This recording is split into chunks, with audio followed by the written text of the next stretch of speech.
कभी एक समय हुआ करता था कि हिंदुत्व पॉलिटिक्स का गढ़ माना जाता था। बंकिम चंद्र चट्टोपाध्याय जैसे क्रांतिकारी बंगाल से निकले। फिर ऐसा क्या वैचारिक पतन हुआ कि बंगाल अपने सांस्कृतिक चेतना से ही दूर होकर के चला है?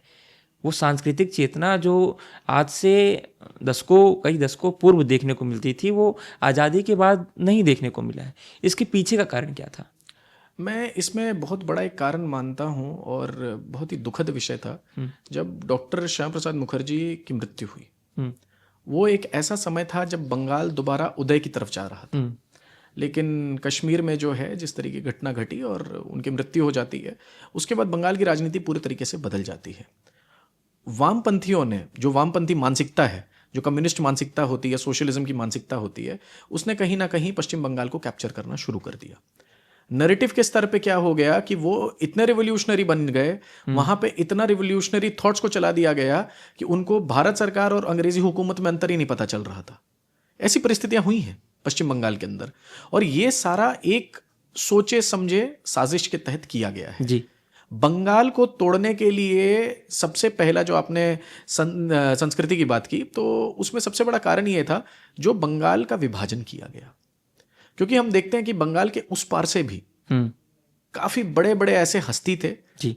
जो लोग, जिन्होंने आज़ादी में भी अपनी जो है कुर्बानी दी है, उन्होंने शहादत दी है, उन्होंने वीरगति को प्राप्त किया है, और उसके बाद भी हमने देखा कि आज उनके बारे में कोई पूछने वाला नहीं है। मास्टर दा सूर्य सेन, चिट्टागोंग आर्मरी रेड, वो गए और उसके बाद जो है अंग्रेजों को चिट्टागोंग के अंदर उन्होंने उनकी नींव हिला के रख दी 2 दशक के अंदर अंदर इस आर्मरी रेड के। जी।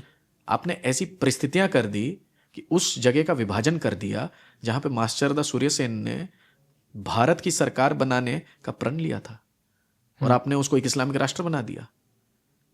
तो सांस्कृतिक विरासत इस तरीके से खत्म हुई है कि सबसे पहले बंगाल को तोड़ा गया था।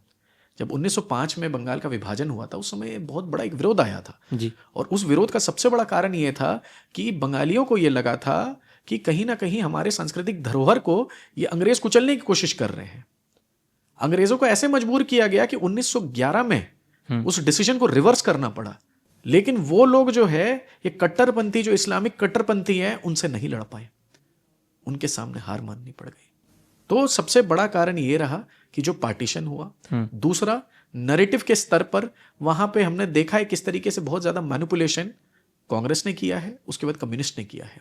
इसीलिए अगर आप बंगाल के कल्चर को आज भी जाकर के देखते हैं तो वहां पे इंडस्ट्री से ज्यादा चिंता इस बात की है कि चाय में चीनी ज्यादा है कि चीनी कम है। आप किसी भी विकसित जगह पे जाते हैं तो वहां पर ज्यादा चिंता इस बात की होती है कि इंडस्ट्री कैसे है, इंडस्ट्रियल ग्रोथ हो रहा है कि नहीं हो रहा है। आप सोचिए कि बंगाल इतना बड़ा कंट्रीब्यूटर था हमारे नेशनल जीडीपी में, बिल्कुल, और उसके विभाजन के बाद ऐसी परिस्थिति हुई कि आपने यूनियन चला करके सबसे पहले उसको आर्थिक रूप से तोड़ दिया। जैसे ही आपने आर्थिक रूप से तोड़ दिया, वो सांस्कृतिक रूप से टूट गया। मैं आपको बता रहा हूं एक किस्सा कि बहुत सारे ऐसे फैक्ट्रीज थे जहां पर बहुत अच्छा काम होता था, सब होता था। यूनियन के माध्यम से इन लोगों ने क्या किया, बंगाल के अर्थव्यवस्था को कैसे खत्म किया कि 15 दिन बंद, 1 महीना बंद, 3 महीना बंद, फैक्ट्री फिर बंद। ऐसा आज आप सोच सकते हैं जी। ये परिस्थितियां की गई। अब जब आदमी के पास, आप मान लीजिए कि आर्थिक संसाधन नहीं है, वो अपनी संस्कृति क्या बचाएगा? तो सबसे बड़ा कारण यह रहा कि आर्थिक रूप से बंगाल को कमजोर किया गया, बंगाल को तोड़ा गया। और उसमें किसी का कम हाथ नहीं है, उसमें कांग्रेस का भी कम हाथ नहीं है, उसमें वामपंथियों का भी कम हाथ नहीं है, उसमें तृणमूल कांग्रेस का भी कम हाथ नहीं है, और आज तक वही काम ये कर रहे हैं। इसीलिए मैं कहता हूं कि परिवर्तन ही इकलौता सत्य। बंगाल का वहां पर सत्ता का परिवर्तन होना चाहिए, राष्ट्रवादी सरकार जो है वहां पर आनी चाहिए।